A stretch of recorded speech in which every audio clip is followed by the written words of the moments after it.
Yes, Kenya. Tamu sana, tamu sana, tamu sana, yes. In the slightly over 100 days, William Ruto has been in power. His government has borrowed over 1 trillion Kenyan shillings.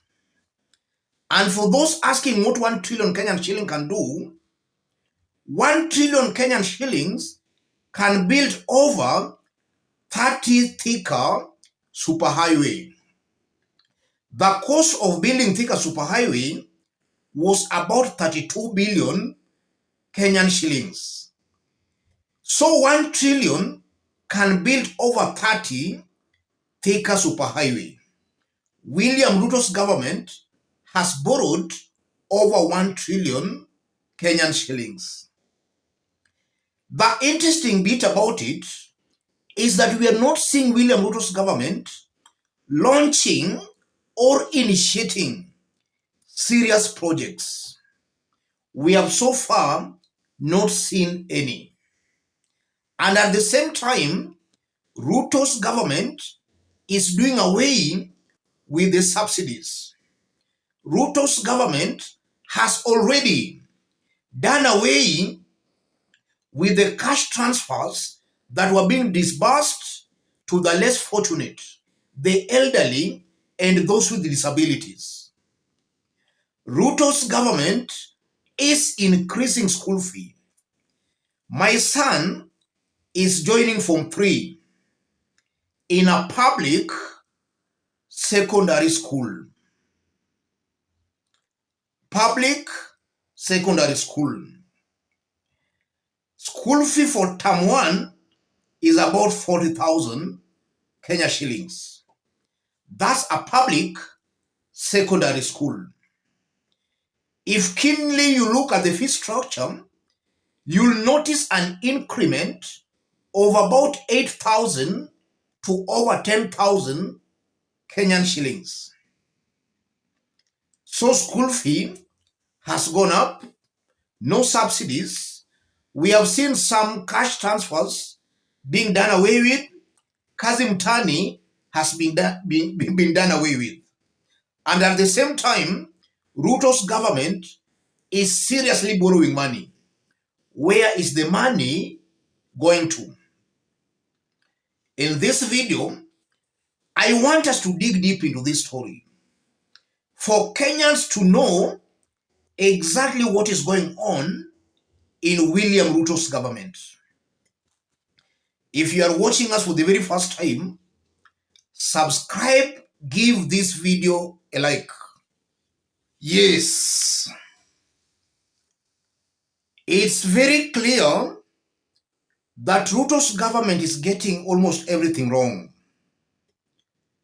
But it's also very funny again that the same government is very confident and boasting of even winning 2027 elections, while it's clear they are completely getting it wrong. What is it that William Ruto and his team know that Kenyans are not aware of? Because honestly, if it's about the people, then this government is not serving the people. There are no doubts about that. This is a government not serving the people. If you look at William Ruto's strategy, William Ruto has studied the psychology of Kenyans. He knows that Kenyans don't care more about developments. All Kenyans care about are leaders who are able to play on their psychology. If you can play on the psychology of Kenyans, they'll trust you and give you their votes. From where I sit, that's most likely what William Ruto has realized and is just doing exactly that.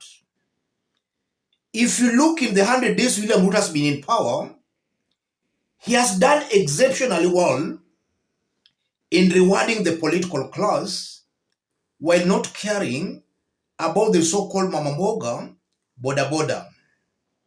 When William Ruto and his team were campaigning for the presidency, William Ruto exploited the ethnic animosity that has always existed since independence between the mountain and the lake.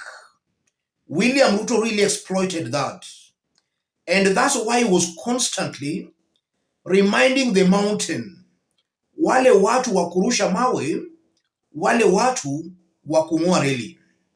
Ruto exploited that very well, and that's why William Ruto became a darling on the mountain. He did exploit that. What is William Ruto now doing for his 2027 re-elections? If you look at William Ruto, we are seeing some kind of fightings between Rigathi Gachagua, Sakaja, and to a larger extent, Musalia Mudavadi, and also William Ruto. If keenly you look at the whole thing, I'm seeing a William Ruto who might be enjoying the scene.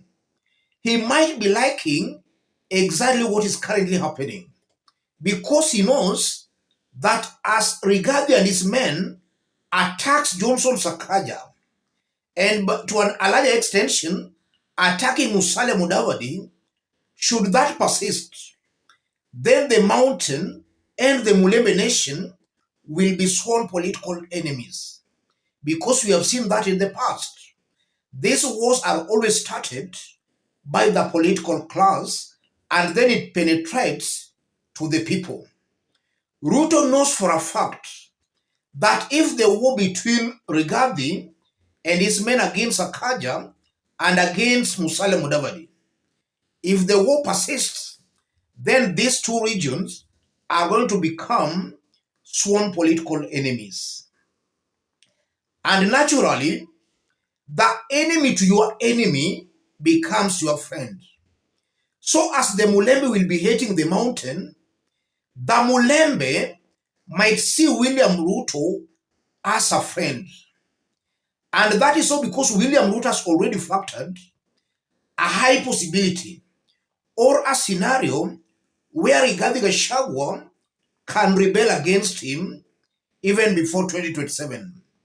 So, should Rigathi Gachagua rebel, and already William Ruto has made these two regions sworn enemies, the Mulembe nation might sympathize with William Samoei Ruto.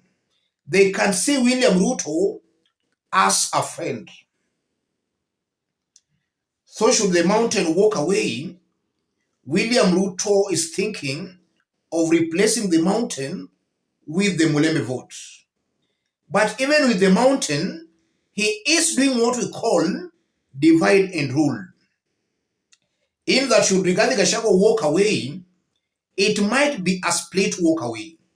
In that, some mountain residents might still stick with William Samoei Ruto.